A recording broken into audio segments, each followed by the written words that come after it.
오늘은 고린도전서 8장 12절로 13절입니다. 하나님의 말씀입니다. 제가 받들어 봉독합니다.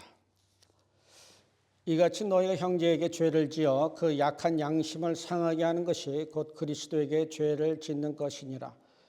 그러므로 만일 식물이 내 형제로 실족게 하면 나는 영원히 고기를 먹지 아니하여 내 형제를 실족지 않게 하리라. 아멘. 세상에 많고 귀하고 중요한 것들이 많아서 한 번 겪으면 평생을 기억에서 떠나지 않는 것들이 있었음을 고백합니다.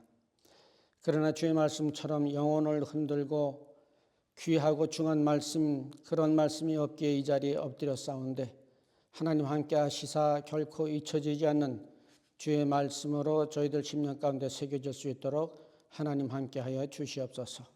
감사드리며 예수님의 이름으로 기도합니다. 아멘.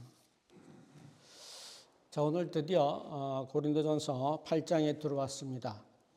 고린도전서 8장을 끝나면 이제 고린도전서 16장 가운데 절반을 지내게 되고요.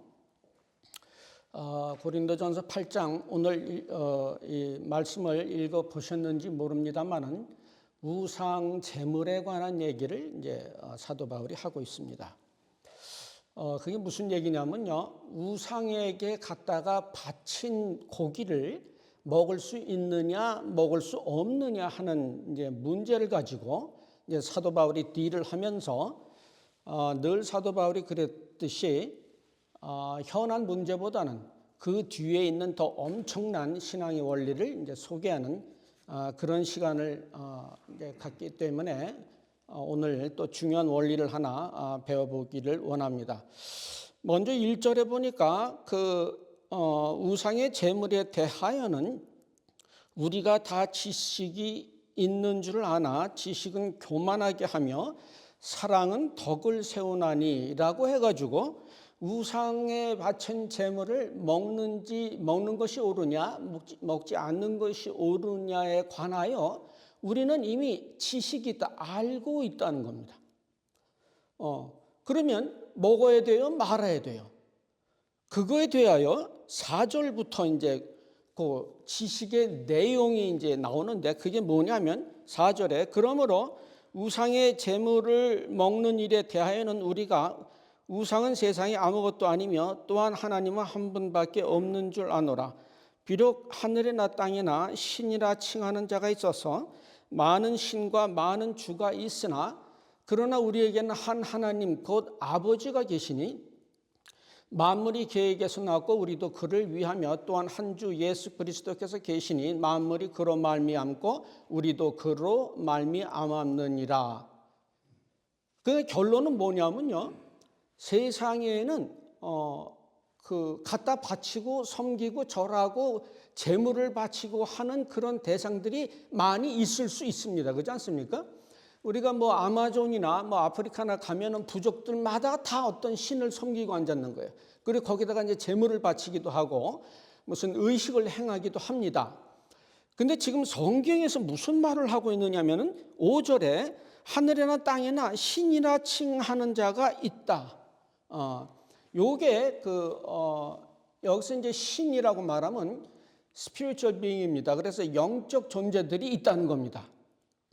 그러나 6절에 한 하나님 아버지가 계시니 하나님 한 분이십니다. 그러니까 우리가 뭘 갖다 바쳐서 제물로 태우기도 하고 해서 받으실 분은 하나님밖에 안 계시고요. 다른 영적인 존재들, 이제 주로 귀신들이 많죠. 이들은 받을 수도 없고 받지도 않는다는 겁니다. 따라서 우상에다가 뭘 갖다가 바쳐놓고 나면은 이거를 걔네들이 먹지를 않는 거예요. 먹는다는 표현이 이상하지만 받지도 않고요. 그럴 수가 없습니다. 그냥 테이블 위에 올려놓은 음식에 불과하니까 먹어도 됩니다. 전혀. 그러니까 돌아가신 저희 아버지는 이제 어머니가 그 외할아버지나 외할머니 제사를 이제 가면은 옛날에는 먹을 게 귀해서 제사 음식이 되게 귀한 음식들이 많았어요. 그럼 이제 싸가지고 오십니다. 그러면 이제 우리 아버지는 그 귀신이 먹던 거라서 재수 없어서 안 먹는다고 절대 안 먹습니다. 그럼 우리는 지금 배가 고파 죽겠는데 귀신이고 뭐고 무조건 먹는 거죠. 그 우리 아버지는 예수도 안 믿으면서 또 그런 거는 또 되게 따져요. 죄송합니다, 아버지. 근데 그런 일 없다는 겁니다. 우리가 괜히 무슨 섬겨가지고 우상을 만들어 놓았을 뿐이지 그들은 그런 것을 받아 먹거나 섬김의 대상이 될 자격도 없고 그렇게 될 능력도 없는 존재라는 겁니다. 그래서 그런 것들한테 갖다 바친 것을 먹는 것은 아무 잘못이 없다. 그 옛날에 특별히 고린도 교회가 있었을 당시에는 시장에 나온 고기는요 대부분 어떤 신에든지 제물로 바쳤다가 이제 나오는 겁니다. 그러면 이걸 사람들이 이제 사 먹어야 되는데 과연 하나님을 믿는다고 하는 사람이 우상에다가 바쳐진 제물을 그거를 사서 먹는 것이 옳으냐 아니냐 하는 문제에 있어서 사도 바울이 지금 얘기하는 것은 아무것도 아니야. 그냥 먹으면 되는 거야. 이제 거기 오랫동안 뒀다가 파리가 앉았으니까 안 먹을 수는 있지만은 그러나 그 우상이라고 하는 건 아무것도 아니야. 어떤 그 섬김의 대상도 될 수 없고 그럴 능력도 없어. 그러니까 그냥 먹으면 돼. 요게 이제 지금 지식입니다. 근데 이제 우리가 가끔 헷갈리는 부분이 뭐냐면 어저께 할아버지 제사를 지냈는데 꿈속에서 할아버지가 나타나셔서 잘 먹고 간다. 내년에 또 온다. 이런 꿈을 꿨습니다. 그러니까 할아버지가 오셔서 드신 것이 아니냐. 누가복음 16장 가보죠. 22절. 이에 거지가 죽어 천사들에게 받들려 아브라함의 품에 들어가고 부자도 죽어 장사되매 저는 이제 부자입니다. 저가 음배에서 고통 중에 눈을 들어 멀리 아브라함과 그의 품에 있는 나사로를 보고 불러 가로되 아버지 아브라함이여 나를 긍휼히 여기사 나사로를 보내 그 손가락 끝에 물을 치고 내 혀를 서늘하게 하소서. 내가 이 불꽃 가운데서 고민하나이다. 아브라함이 가로되 예 너는 살았을 때 네 좋은 것을 받았고 나사로는 고난을 받았으니 이것을 기억하라. 이제 저는 여기서 위로를 받고 너는 고민을 받느니라. 이뿐 아니라 너희와 우리 사이에 큰 구렁이 끼어 있어 여기서 너에게 건너가고자 하되 할 수 없고 거기서 우리에게 건너올 수도 없게 하였느니라. 가로되 그러면 구하노니 아버지여 나사로를 내 아버지의 집에 보내소서. 내 형제 5이 있으니 저에게 증거하게 하여 저희로 이 고통받는 곳에 오지 않게 하소서. 아브라함이 가로되 저희에게 모세와 선지자들이 있으니 그들에게 들을지니라. 말하자면요 죽은 사람은요 그가 천국에 있든 지옥에 있든 다시 이승에 나타날 수가 없습니다. 큰 구렁이 있어가지고 이승으로 들어올 수도 없고 천국으로 갈 수도 지옥으로 내려갈 수도 없는 상황입니다. 만약에 천국으로부터 오는 메시지를 들으려면 하나님께서 세우신 종들의 말을 들으면 그것으로 충분합니다. 종들의 말을 듣지 않으면 설사 죽은 사람이 와서 얘기를 해도 듣지 않을 것이다. 따라서 할아버지는요 오시지 않았습니다. 할아버지가 천국 가셨으면 천국에 그냥 계시고 이승에 내려오지 못합니다. 또 이제 지옥에 계셔도 또 올 수 없습니다. 그러면 그건 뭐냐? 이승에서 돌아다니고 있는 마귀입니다.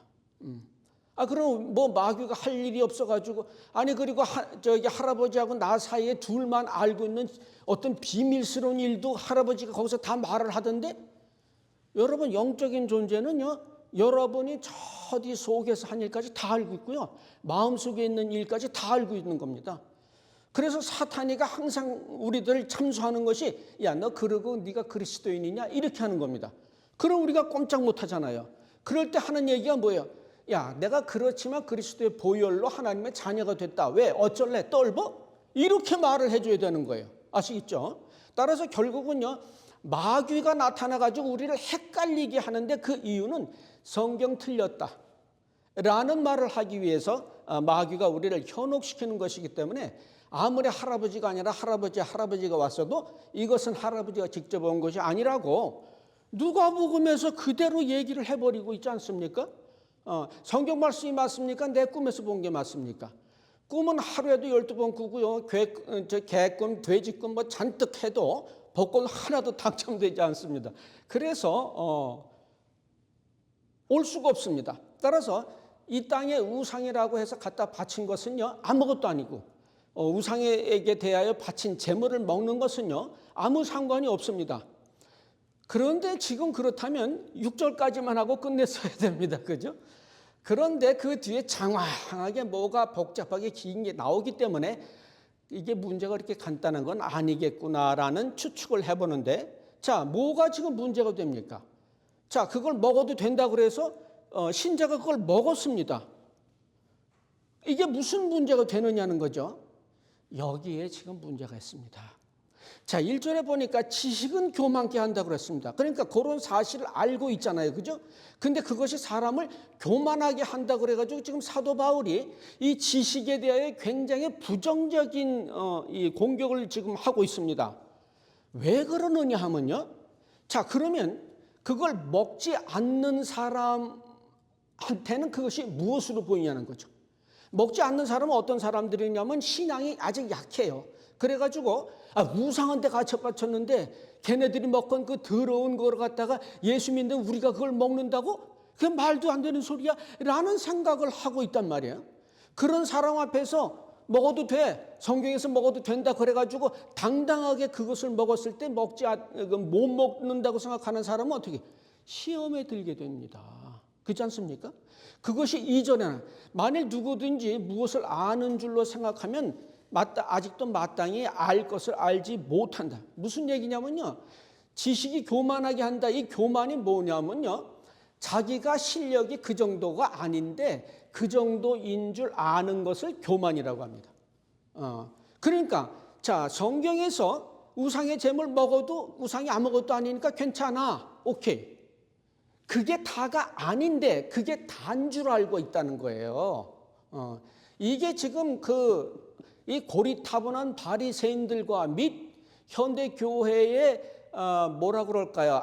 아주 그 고지식하고 융통성 없는 하나님 법을 자기만 지키고 자기만 하나님을 안다고 생각하는 사람들에게서 공통적으로 나타나는 현상입니다. 세상에는 두 가지 인간이 있습니다. 하나는 똑똑한 사람이 있고 하나는 바보가 있습니다. 똑똑한 사람은 어떤 사실을 새로 깨달았을 때 아니 내가 이걸 여태까지 몰랐다니 나 바보 아니야? 아니 그럼 앞으로도 내가 모르는 것들이 얼마든지 많이 있겠네. 아이고 어디 가서 입도 뻥끗하지 말아야 되겠다. 이게 똑똑한 사람인데 바보는 뭘 하나 깨달으면요 여태까지 지 빼놓고 다 알았는데 야 요거를 그냥 야 이런 게 있다니 너희들 몰랐지 이러고 앉았는 것이 바보입니다. 그런데 우상의 제물을 먹어도 된다라고 하는 사실만 알고 그러니까 무작정 가서 그냥 우상의 음식을 막 먹는 거